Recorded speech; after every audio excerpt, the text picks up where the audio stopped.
Bayangkan kamu hidup di tahun 1980.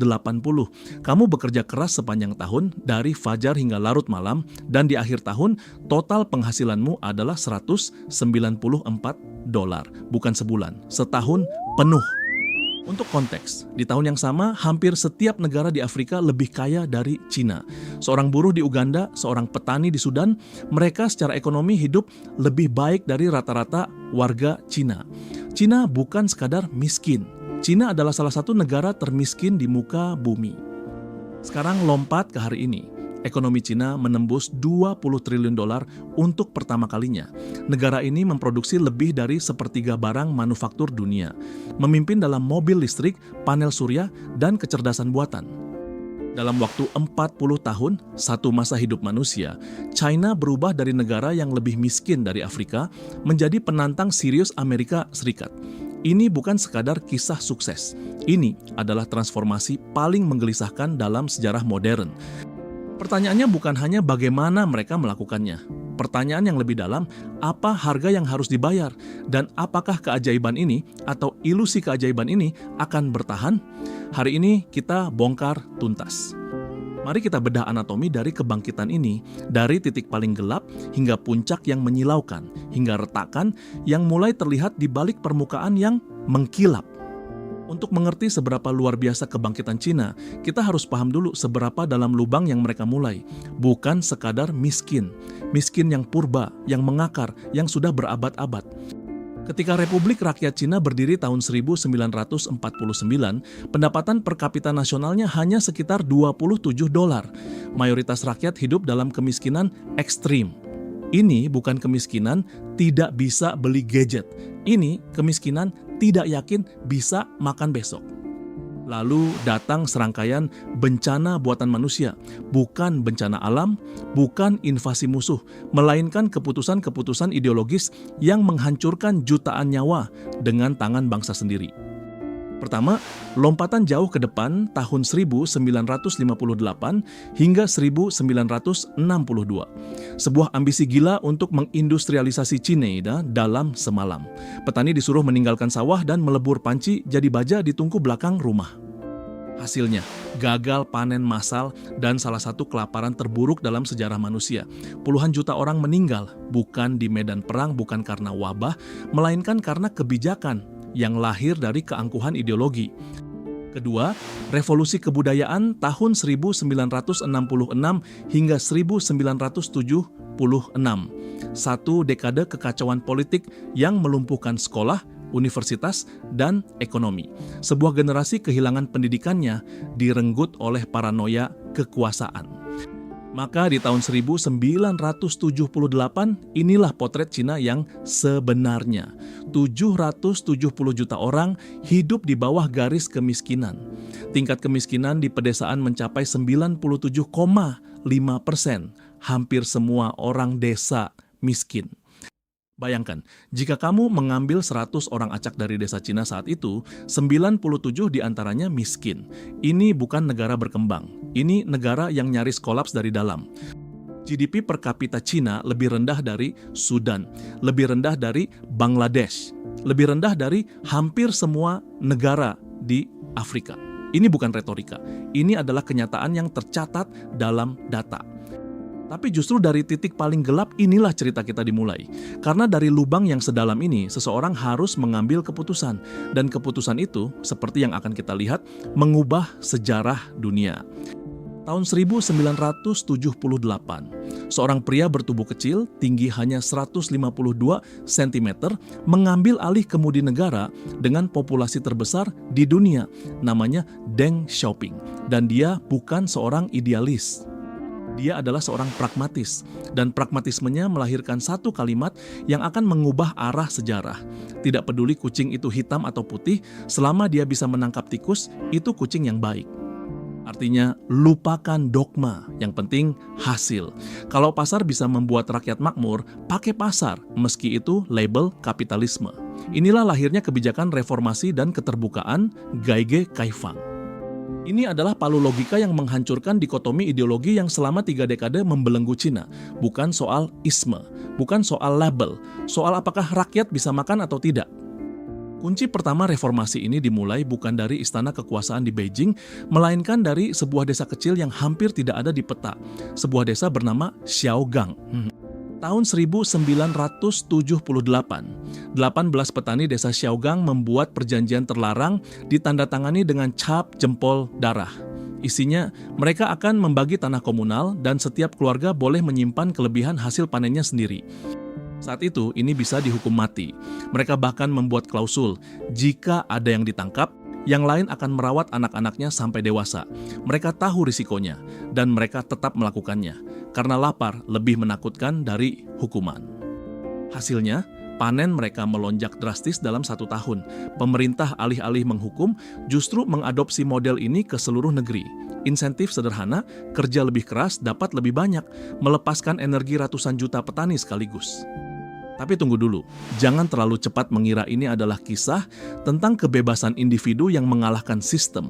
Jebakan terbesarnya ada di sini, karena apa yang terjadi selanjutnya jauh lebih kompleks dari sekadar cerita pasar mengalahkan komunisme.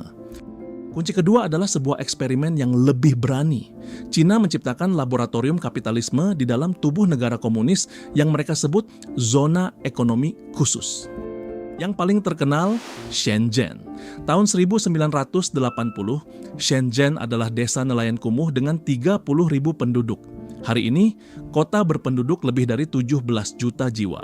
Markas Tencent, Huawei, BYD. Silicon Valley-nya Cina. Di zona-zona ini, aturan dilonggarkan, investor asing diundang, pabrik dibangun. Ini menjadi pintu masuk modal dan teknologi dunia ke dalam tubuh Cina, seperti jarum suntik yang menyuntikkan energi ke tubuh yang hampir mati. Kunci ketiga, China membuka pintu ke dunia. Perusahaan global melihat peluang yang belum pernah ada sebelumnya, tenaga kerja murah, disiplin melimpah.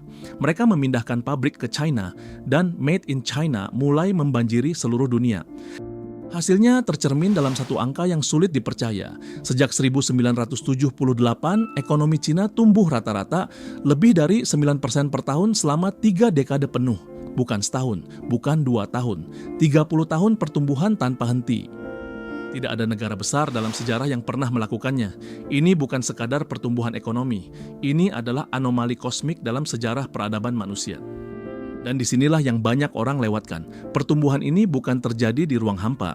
Di balik setiap angka pertumbuhan, ada jutaan manusia yang hidupnya berubah, tidak selalu ke arah yang sama, dan tidak selalu dengan cara yang mereka pilih sendiri. Tahun 2001 adalah momen besar berikutnya. Cina bergabung ke Organisasi Perdagangan Dunia. Ini membuka akses penuh ke pasar global, dan keran ekspor terbuka lebar. Cina resmi menjadi pabrik dunia. Lihat sekeliling kamu sekarang, ponsel, sepatu, mainan, peralatan rumah, kemungkinan besar ada label Made in China. Ini bukan kebetulan, ini hasil strategi puluhan tahun yang dieksekusi dengan presisi yang hampir tidak manusiawi. Yang membuat Cina unik bukan hanya pertumbuhannya, tapi skala dan kecepatannya. Urbanisasi terbesar dalam sejarah manusia, ratusan juta orang pindah dari desa ke kota dalam 1 generasi. Hari ini, sekitar 960 juta orang, 68% populasi Cina, tinggal di perkotaan. Jaringan kereta cepat terpanjang di dunia dibangun dalam waktu yang membuat negara lain iri. Kota-kota baru lengkap dengan gedung pencakar langit muncul dari nol, bukan dalam dekade tapi dalam hitungan tahun. Seperti seseorang yang membangun peradaban dalam mode fast forward, seperti bermain game simulasi kota di tingkat kesulitan tertinggi. Dan inilah pencapaian yang paling sering dikutip dan memang layak dikutip. Sejak reformasi, Cina telah mengangkat lebih dari 800 juta orang keluar dari kemiskinan ekstrim. Untuk konteks, ini setara dengan sekitar 75% dari seluruh pengurangan kemiskinan di dunia dalam periode yang sama. Bukan Cina saja yang berubah. Cina mengubah statistik kemiskinan seluruh planet. Tahun 2020, Cina secara resmi mendeklarasikan kemiskinan absolut telah dihapuskan, memenuhi target PBB 1 dekade lebih awal. 832 kabupaten miskin, 128.000 desa, semuanya dinyatakan keluar dari daftar kemiskinan. Apapun pendapat kita tentang sistem politik Cina, satu hal sulit dibantah. Belum pernah dalam sejarah manusia, sebanyak ini orang dientaskan dari kemiskinan secepat ini. Ini adalah fakta yang menuntut kita untuk berhenti sejenak dan merenungkannya. Namun hati-hati, disinilah jebakan terbesarnya. Angka-angka ini datang dari pemerintah Cina sendiri, dan sejumlah ekonom independen mempertanyakan metodologinya. Kita harus jujur tentang hal ini. Garis kemiskinan yang digunakan Cina secara historis lebih rendah dari standar internasional Bank Dunia. Artinya, keluar dari kemiskinan versi Beijing mungkin berbeda dari keluar dari kemiskinan versi standar global. Ini bukan tuduhan. Ini adalah kehati-hatian intelektual. Tapi bahkan dengan koreksi metodologi yang paling ketat, skalanya tetap luar biasa. Bahkan jika angkanya hanya 400 juta, itu masih transformasi terbesar dalam sejarah pengentasan kemiskinan manusia. Tapi yang lebih gila lagi, dan ini bagian yang sering terlewat, adalah apa yang terjadi setelah Cina berhasil menjadi pabrik dunia. Karena Cina tidak berhenti di sana. Mari kita lihat China hari ini, tahun 2025.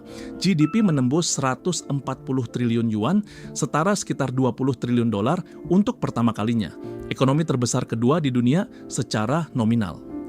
Dan jika dihitung berdasarkan daya beli, PPP, Purchasing Power Parity, China sudah menjadi ekonomi terbesar di dunia, menyumbang sekitar 1/6 dari seluruh output ekonomi global. Ini bukan angka kecil. Manufaktur tetap menjadi negara manufaktur terbesar dunia selama 16 tahun berturut-turut.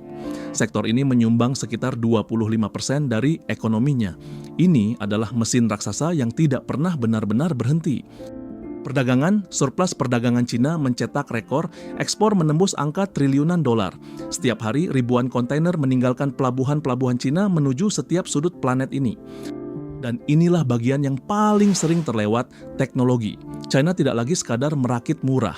Belanja riset dan pengembangan mencapai 2,8% dari GDP, melampaui rata-rata negara-negara maju OECD untuk pertama kalinya. China kini memimpin dunia dalam mobil listrik.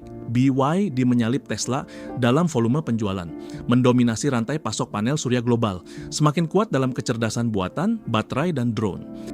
Pergeserannya jelas, dari made in China menuju designed in China. Dari meniru menjadi menciptakan. Dari sekrup dalam mesin global menjadi arsitek mesin itu sendiri. Kalau cerita berhenti di sini, ini adalah kisah sukses paling spektakuler dalam sejarah modern. Dari $27 per kapita menjadi 20 triliun dolar ekonomi nasional. Dari hampir kolaps menjadi hampir tak terbendung.